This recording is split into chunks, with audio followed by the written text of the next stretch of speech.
Hey, beautiful people.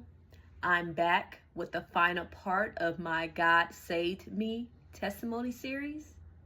Thank you so much for listening, and I appreciate the love. My aunt and her husband moved to Union City in a 3-bedroom house. She gave birth to a baby girl that I helped take care of. She still treated my sister and I horribly. We slept on the living room floor, sometimes on the chair. One time, she blamed me for something that I didn't do and punched me in the chest.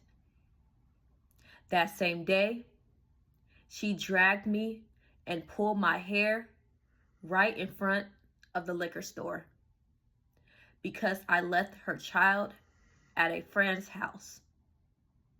I didn't want to do it, but the adult friend reassured me that her child will be fine. This time, I had enough.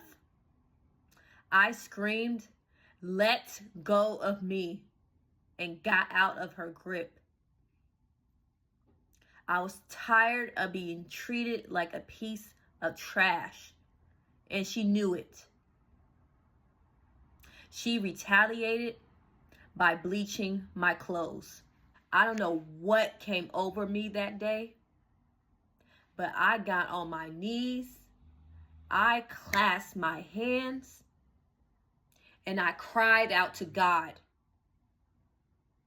I didn't say it out loud, but in my mind, I pleaded with him and said, "Get me out of this hell." During that time, I graduated from middle school. I arrived late to the ceremony because I told my aunt and her husband at the last minute. Tears poured down my face as I dashed to the lineup. I felt so embarrassed, but I received my diploma. I honestly don't know how I made it through my education.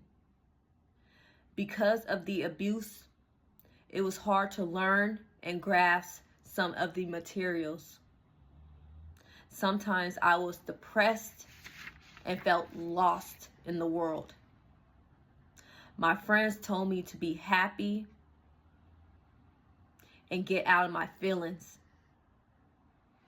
but I couldn't get out of my head. I smoked marijuana to calm down the loudness, but it didn't help for too long. The darkness was surrounding me. My aunt became crazier and blatantly cheated on her husband.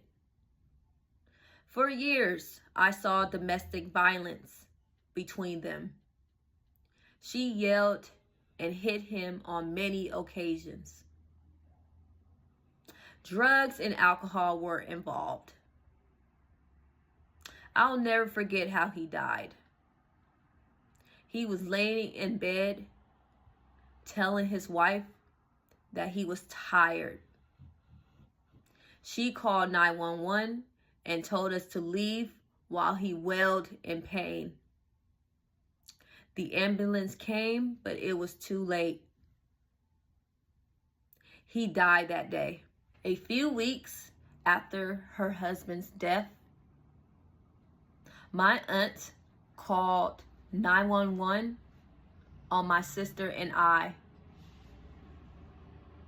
We didn't do anything wrong on that particular day, but she told police that she was done taking care of 2 ungrateful kids and they needed to get out of her house. By the grace of God, my great auntie came to pick us up.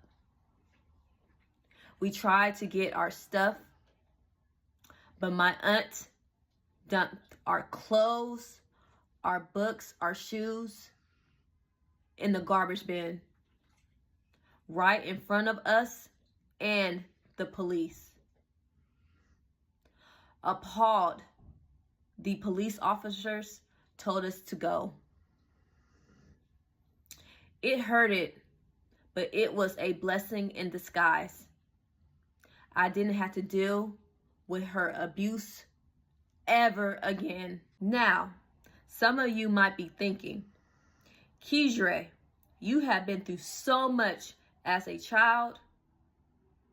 Why do you have a strong faith in God? Because if it wasn't for his grace and mercy, there would be no hope in my story. From what I've been through and came out of, a lot of people, especially kids, didn't survive. Child abuse is not okay. It has long-term effects. I'm still healing, but I'm strong enough to use my voice now. God covered me in my darkest moments. I suffered. The pain consumed me and it pierced my soul. But I made it. The abuse didn't break me. And I thank God for that. Thank you so much for listening. Stay tuned for my new testimony series, Building a Relationship with God.